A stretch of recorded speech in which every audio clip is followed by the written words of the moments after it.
Jewish people respond to death with 3 words of blessing. In English, the words mean praise is the judge of truth. Let us begin our service with the wisdom of our tradition. Please repeat these words of blessing after me. Baruch Dayan Ha'emet. Praise is the judge of truth. Adonai Natan, Adonai Lakach, Yehi Shem Adonai Mevorach. Adonai has given and Adonai has taken. Praise be the name of Adonai. In the words of Ecclesiastes, a season is set for everything, a time for every experience under heaven, a time for dancing and a time for wailing, a time for birthing and a time for dying, a time for speaking and a time for silence, a time for seeking and a time for losing. The time of mourning is a complicated time, filled with many emotions and memories, both bitter and sweet.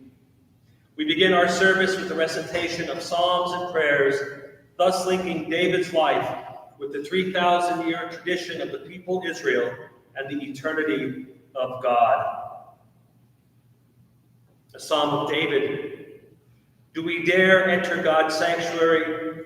Can we merit a place in the presence of God?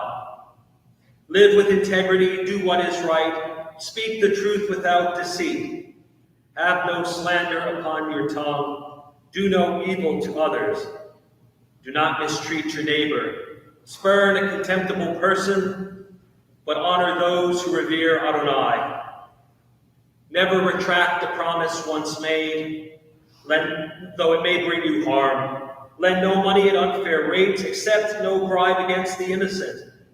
Make these deeds your own, then you shall stand firm forever. Mizmor LaDavid.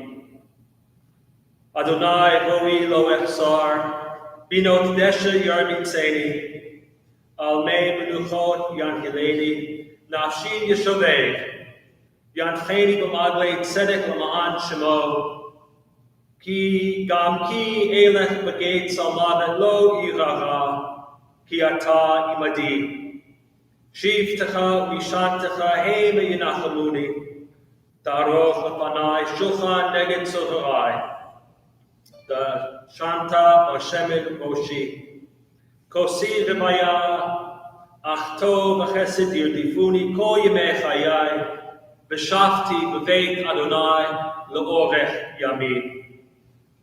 The Psalm of David. The Lord is my shepherd, I shall not want.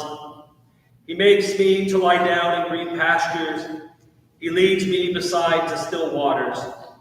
He restores my soul. He guides me in straight paths for God's name's sake. Yea, though I walk through the valley of the shadow of death, I will fear no evil. For you are with me. Your rod and your staff comfort me. You prepare a banquet for me in the presence of my foes. You anointed my head with oil. My cup overflows. Surely goodness and mercy shall follow me all the days of my life, and I shall dwell in the house of the Lord forever.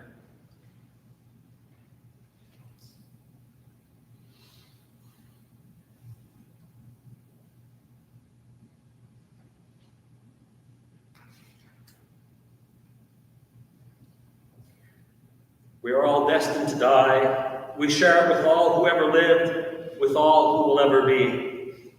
Cry for the dead. Hide not your grief. Do not restrain your mourning.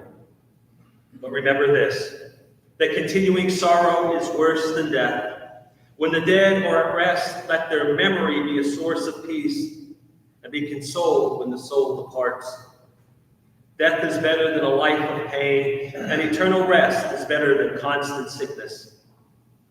Let us not seek to understand what is too difficult for us, nor search for what is hidden, nor be preoccupied with what is beyond, for we have been shown more than we can comprehend. As a drop of water in the sea, as a grain of sand on the shore, are our few days in eternity. The good things in life last a short time, but a good reputation endures forever.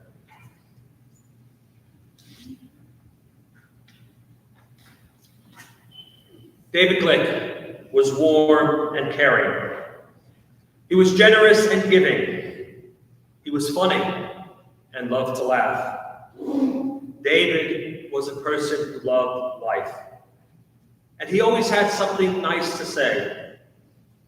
And if I myself did not have the good fortune to have met David in the flesh, and someone described him to me, I wouldn't believe that such a person could exist. But David did exist, and the world is a better place because of him. Huntington was his lifelong home, and he loved this city. He dedicated his life to this city and to the people in it. In fact, though, I think Huntington could be any place, because I think David could have lived anywhere and made a big difference. The people here were what really mattered to David. He had many lifelong friends with whom he kept in touch. He had acquaintances in the hundreds and countless Facebook friends that he could name. And I don't think a day had passed in the last 50 or 60 years where David didn't meet someone that he would later call his friend. In fact, when people find out that I'm the rabbi here in town, the first thing they say is, "You must know David Glick." David was one of the first people I met in my interview process here. We bonded over baseball. I know you're all shocked that David loved baseball. I mentioned that I played for over 25 years, and he told me that he coached Little League for 50. Did I mention David was a patient man? Very few people could coach Little League for 5 years, much less 50. I told him he won. I could never coach any kind of kid sport for 5 minutes, much less 50 years. And there were two great loves in David's life. First and foremost was his family. He loved his wife, Karen, with whom he brought Shelley into the world. Just ask him about Shelley, and he always had something to say with a smile. But if you really wanted to see his face light up, all you had to do was ask about Jackson and Brody. They were the joys of his life. Whether it was wrestling or basketball, David knew the boys' stats and had them on the tip of his tongue. I think he knew Jackson's college schedule better than Jackson did. And he knew how many lawns Brody was mowing on any given day. The other great love of David's was the B'nai Shalom congregation. David was proud to be a Jew, and he was a constant presence in the synagogue. He was a past president, a long-time board member, recently appointed board member emeritus. He was a member of the ritual committee and led the Sunday morning minion. He chaired the high holiday food drive, and he, along with his cousin Billy and Brenda, were constantly acting behind the scenes, helping to make the synagogue a welcoming place for all. David passed away on Shabbat. Our tradition teaches that only the most righteous people die on Shabbat.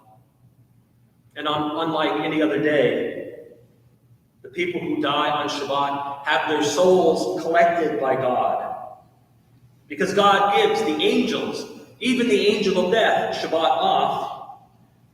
So God has to go and collect the souls. People who die on Shabbat are said to be kissed by God. David was kissed by God on his final day.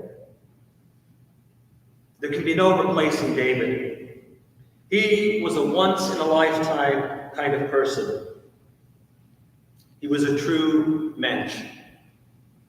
But all of us who knew David can continue the important work to which he devoted himself to make the world a better place for everyone. To quote David, just do your best. Just do your best. May his soul be bound up in the bond of life eternal, May his memory always be for a blessing, and may he always rest in peace. Going to ask Chuck Henshaw to come forward.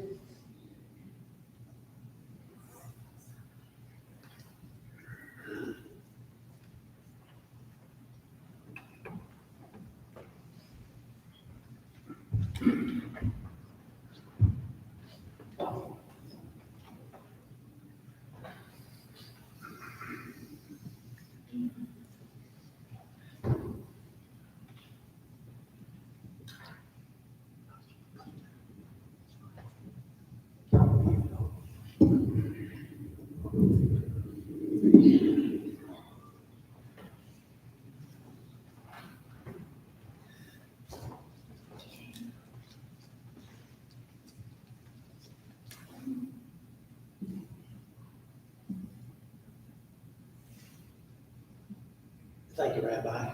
Thank you to Shelley, Tim, Jackson, Brody, and your entire family. You are so precious, and our hearts pour out to you this day. We come to celebrate David's passing, and words and paper cannot describe David. Somewhere early in David's life, he made a commitment. He put his trust in his God. And from that trust came a great growth in his spirit which touches us all. I would dare say that everyone in here had a relationship with David. Everyone, in some way, shape, or form. And from that great relationship that he had with his Father in heaven, his God, he was able to carry on these relationships with the many, many friendships he's had. My relationship with David personally began in 1946 in kindergarten. Mrs. Payne's kindergarten on 13th Avenue in Huntington, the 600 block, in the basement. 12 to 15, if I remember, I was gathered. I have no pictures except here and memories of that time. But I remember David coming up, and I remember his mother so graciously in my life at times, bringing him to that daily half day that we spent together. And from that, we went straight through 9 grades, through Kamak, grade school, and junior high school. And then we parted for a little while. I went away to high school. He went away to college, and I went away to a college experience. I had a little military time, but we circled back. David always could circle back to his friends. You know that better than I do. You may not see David for a while, but he would appear in your life, maybe a phone call, or he just pops up at where you were working, in my case, and say, would you like to go to lunch? What a friendship. What a relationship. And I know that you all had that also. So we can't put into words what relationships are. I read many of the posts that you all have put in words in Facebook, and I was touched by many of them. But those words, we would have to ponder really hard to see how they fit with David. A few I did jot down, which you could think about yourself. Just clear your mind for a moment and maybe close your eyes and let yourself think about David. Think about how David served other people. Rabbi Bob certainly covered that in his words to us about David's life, particularly here at his church. How he served others. I think about David's humbleness. David was a very humble man. He never looked for accolades. He was almost embarrassed to receive one. Kindness to everyone he ever met. To everyone that was in here, I'm sure. He had a forgiving nature. And oh, how hard is forgiveness for us as human beings. But David was so forgiving. And he was patient. So patient. You mentioned 50 years. 50 years as a little league coach. Think about that. If it hadn't been for parents, he would have done more. But the parents got in the way. He often told me, if it wasn't for the parents, I'd still be doing it.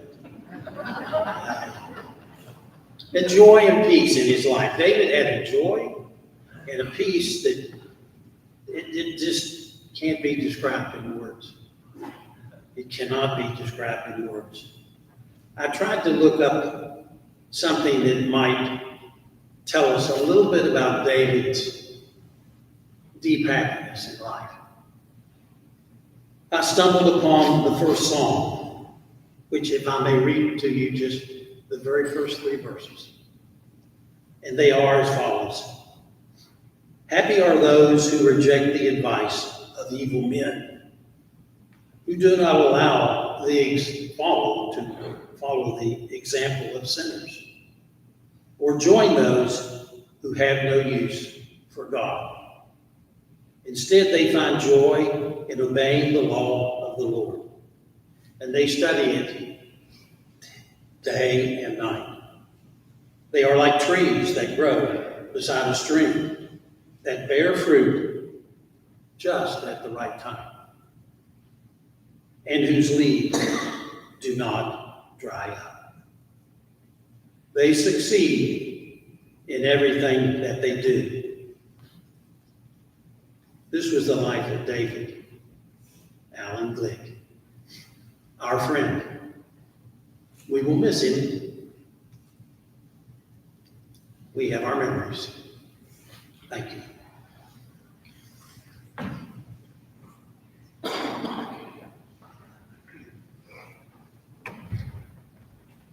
I call Big Vital.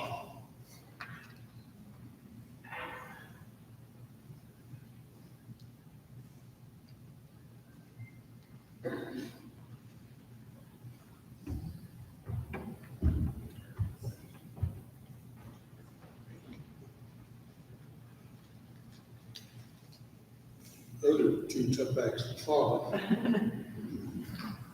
When I'm about to say, excuse me, my allergies are. When I'm about to say, the rabbi has said, Chuck has said, it must be true about David. All the good, kind words about him. There aren't enough words to explain David Glick.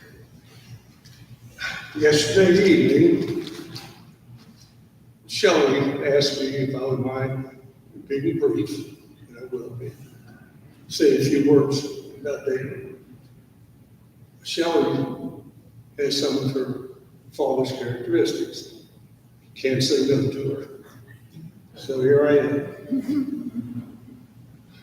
It's been my privilege, my honor, to be a friend of David Glick's for over 70 years. Now, unlike Chuck, I'm not from here. I had to come up from New Orleans to meet David. But once I did, I had a friend for life. 70 years. We met on a baseball field. We didn't play on the same team, but we just became good, fast friends. You know, when I was thinking about what I was going to say this morning, a thing came to my mind that I read a long time ago that I really liked. And the more I thought about it, the more I liked it. Someone said there are two types of people in the world. Those who come into a room and say, well, here I am. The second type, walk into a room and say, there you are. Which do you think David was? There you are. I'll give you an example. For years, on Christmas Eve, David and his sidekick, Brody, would come to our house for Christmas dinner. David didn't know anyone there. They were my wife's family. Didn't know a soul. So rather than being shy and reserved, hiding in the corner what David do, he made it a point to meet and greet and get to know every single person there. After the first year, starting with the next year, the family would say, as Christmas Eve came, will David and Brody be here? And yeah, they were there. And we just loved having it. He was like family. His parents were like parents to me. I knew Joanne. I knew the whole Glick family there. Just, as you all well know, what a super, super family. I got to looking up some things. The one thing I found I thought kind of hit David. 4 things a man must learn to do if he would make his life more true. To think without confusion clearly, to love his fellow man sincerely, to act from honest motives purely, to trust in God and heaven securely. That was David. He thought clearly, he had love in his heart, he was honest, and he trusted in his God. If I was asked to describe David, to be very succinct, very brief, I would think you have to be true to yourself. You have to help others. And I can tell you from firsthand knowledge, David helped others, including me. David and I have been through some really good times on the mountaintop and really bad times down in the valley. But if I ever needed anyone, I could call David. He was there to help. One of the things David did, I believe, every time I saw him at least, was to make each day his masterpiece. He enjoyed life and he enjoyed people. He didn't just like people, he didn't just love people, he was interested in people. He wanted to know who you were, who your family was, what do you do, where do you come from. He really cared. He wasn't putting on a show. There wasn't anything you could do for him. He just cared about you. He made friendship a fine art, and he prayed for guidance, and he gave thanks for his blessings every day. One of the things David told me over and over and over again, take one day at a time, make the most of it, and you'll come out ahead. And my favorite verse in the Bible is from the Old Testament. It's Micah 6:8. He has shown you what is good, and what does the Lord require of you? To act justly, to love mercy, and to walk humbly with your God. Right now, as we mourn and we grieve and we miss David, he is joyfully looking in the face of his God. There's no doubt in my mind. David is happy, And one of these days, we will see him again. Lord willing, we can try and be each and every day just a little bit more like David Glick. Thank you. Thank you for that.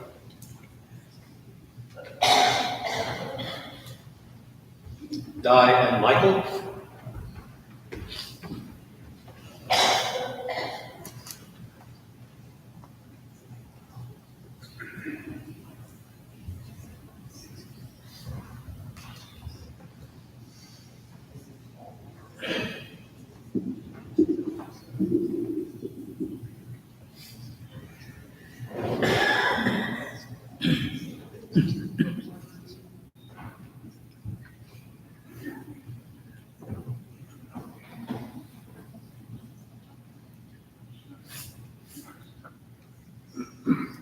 As you can see, I'm wearing David's jacket.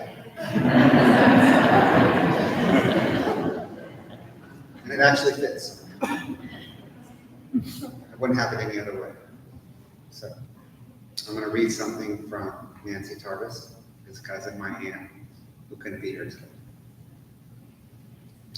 Dear Shelley, Timmy, Jackson, and Brody, I know this day has come way before you even thought about it, and I feel the same way. I will miss David so much, miss our phone calls, miss him sending me information or calling me with news about people I know and I don't. I will mostly miss our laughing spells. The Glicks and the Cohens have been known to laugh at very inappropriate times, but somehow we are always forgiven. I will always remember our fun times together. That is the beauty of memories. They are ours to keep forever. David will be with us every day as we remember the acts of pure kindness he did. Special people like David touch our lives, and everything they do leave us changed long after they are gone. The gifts they gave us can become part of who we are, a legacy of beauty that lives on. I love you, David. Nancy. David to me was more than an uncle, another father figure, a grandfather, and he was so like his father. I wish I could be more like him. Every day, almost every day, he would text me for the last 20 or 30 years, or ever since he got his flip phone. I still got a text almost 5 days a week. And I cherish those. He would keep me updated on Jackson and Brody, and I would keep him updated on my kids, and he meant the world to me, and I'm so happy I could be here, and I miss him, and I'll never forget it. Thank you.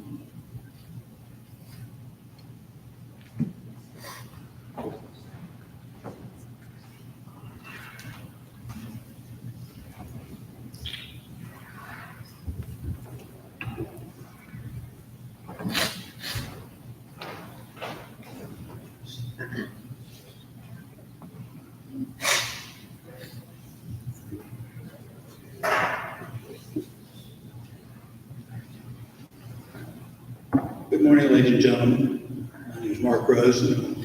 I'm president of the B'nai Shalom. It is so beautiful seeing so many of David's friends, family members here this morning for you. I just want to say that David Glick is my friend. He is my friend in death, as he always has been in life. He's not only been my friend, but he's been a mentor to me. And the lessons that I've learned just from knowing him guided me through most every day of my life. The principles and the morals that he stood for, that you and I all know well, are firmly entrenched in my own beliefs and my actions. Like Dick said, David always spoke to me. When I heard him say, "Hello, Mark," I knew he wanted to talk with me. He made you feel that he wanted to know you. That's the kind of man that he was. David's last words to me were, "Mark, I just want to live." David, my friend, you did live. You lived a good and fulfilling life, both for yourself and for all of us who have been fortunate enough to be a part of your life. David has earned the right to live on in the hearts and the memories of all of us here today. David Glick, Board Member Emeritus, on behalf of your entire B'nai Shalom family, we miss you, we love you, and we wish you God's most important gift. May you rest in peace.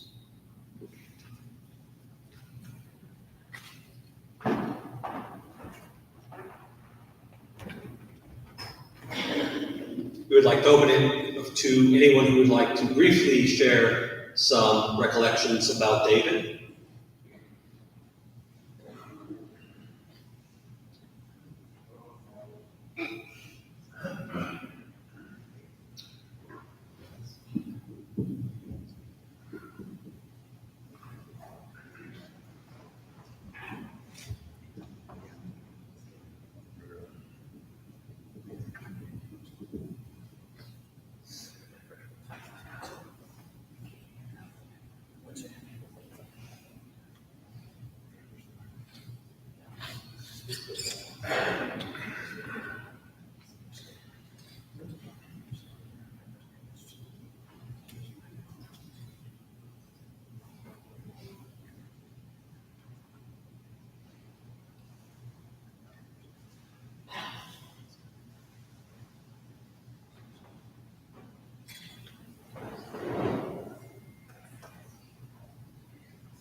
Thank you.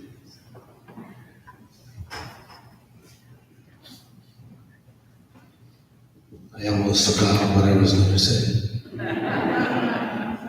So I have a different perspective of David Glick. My name is Mark Burdoff. I was born in 1948. David was born in 1941. My brother was born in 1942.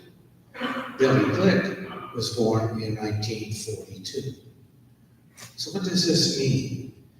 Well, when I was born, I had my brother Terry, and I had Terry's friends, Terry's best friends. Those two best friends were David and Billy. And as I grew up, I found out I had a second brother, and that was David. And when I was old enough to go with David and Billy, my mother would say, Terry, don't forget Marky. That's me. And they would take me. They would take me everywhere. They would drive, they'd drive around, whatever they do. But one time, I went with David and Billy and Terry, and they took me to Lexington, Kentucky, to the racetrack. And I went there, and I went there many times. So by the age of 13, I could read the form. I could tell you who was going to win the race, but I couldn't bet. So, but one of the best feelings I ever had with David is during my bar mitzvah. So Terry, Billy, and David got together, and my brother came up to me and says, any cash you get, you give it to me. So I did that. I would give it to now what Terry did, I don't know. But one of the best gifts, the best gift, and I still have one gift I've never used. It's a leather wallet with my name on it. I've never used it. But the best gift I got, and this is weird, I got a bowling ball. And David, Billy, not Terry so much, loved to bowl. David loved to bowl. And I kept that bowling ball. That bowling ball went with me from Huntington. It went with me to tournaments in Cincinnati, Columbus, all over Pittsburgh. I took it to college. And I had the same bag, I got a bag, and I had the shoes, and I took it to college. And when I came back, I joined the B'nai B'rith Bowling League. And there's David. Now, David had a weird approach to the pins. He would get down, and that's how he bowled. And then when he would get to the line, he'd go, and he'd throw the ball. David was a good bowler. And I tried to beat David as having the best handicap. Not handicap, best average.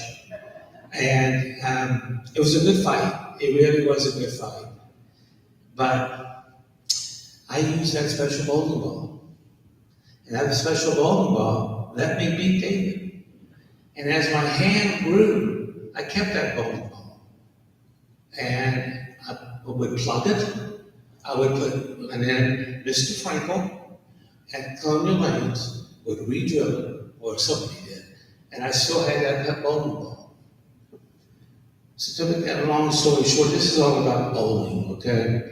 So long story short, I thought I was the best bowler in the city, but I wasn't.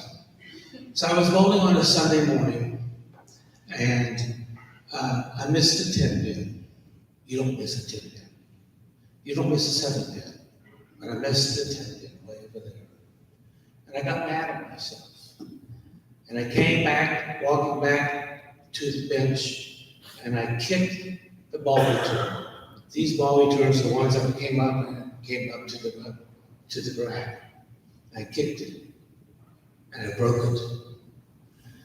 And Mr. Frankel, after I was bowling, came up to me and said, "Mark, it's time for you to quit for a little while." And I did. I kept that bowling ball. I kept the bag. I kept my shoes. And I never went back to bowling. And the reason I tell you this is because every time I hear thunder from now on, I know David is practicing to beat me when I get up to him. David, have a nice day.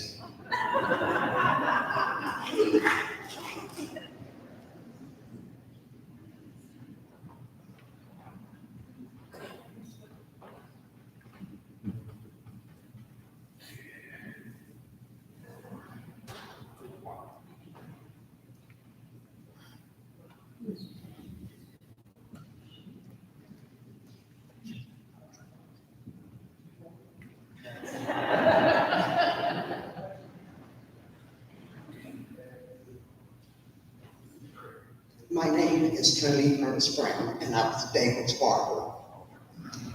And I could find out anything I needed to know. All I had to do is mention, oh, and they went there, and they went there, and so on. And anytime I needed to know a ball score, David had it. He knew everything. He was also my husband's Little League coach back in the 70s. And he was a catcher for their team. But I just wanted to say, I'm going to miss my dear friend. And I love you guys. I pray we will see him again soon.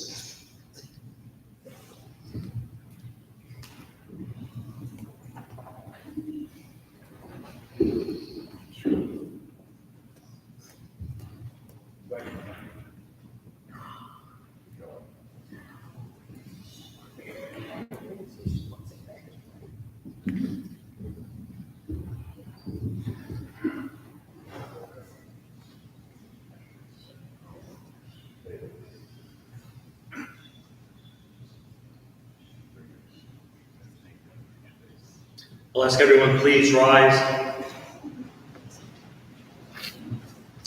El Malei Rachamim, Shochem Bamromim, Hametzei B'lucha Nechona Tachat Kanfei Hashchina, B'ma'alot Kedoshim Taharim Kezohar HaRakia Ma'asirihim, Et Nishmat David ben Yaakov, Shalach Li'olamo, Began Eid Tei Benuchato, Ana Mal Rachamim, Astirehu B'Sefer Kanatecha Li'olami, וצרור בצרור החיים את נשמתו, אדוני הוא נחלתו, וינוח בשלום ומשכבו, ונאמר Amen. Exalted, compassionate God, grant infinite rest in your sheltering presence among the holy and the pure to the soul of David, who has gone to his eternal home. Merciful one, we ask that our loved one find perfect peace in your eternal embrace. May his soul be bound up in the bond of life. May he rest in peace. And let us all say, Amen. Almighty God of the living and the dead, send comfort to your children who grieve. Overcome by the pain of loss, they need your help to focus on the triumph and joy in David's life. Help them to meet grief with courage, to face sorrow undaunted. Help them to treasure what is now theirs because David has lived.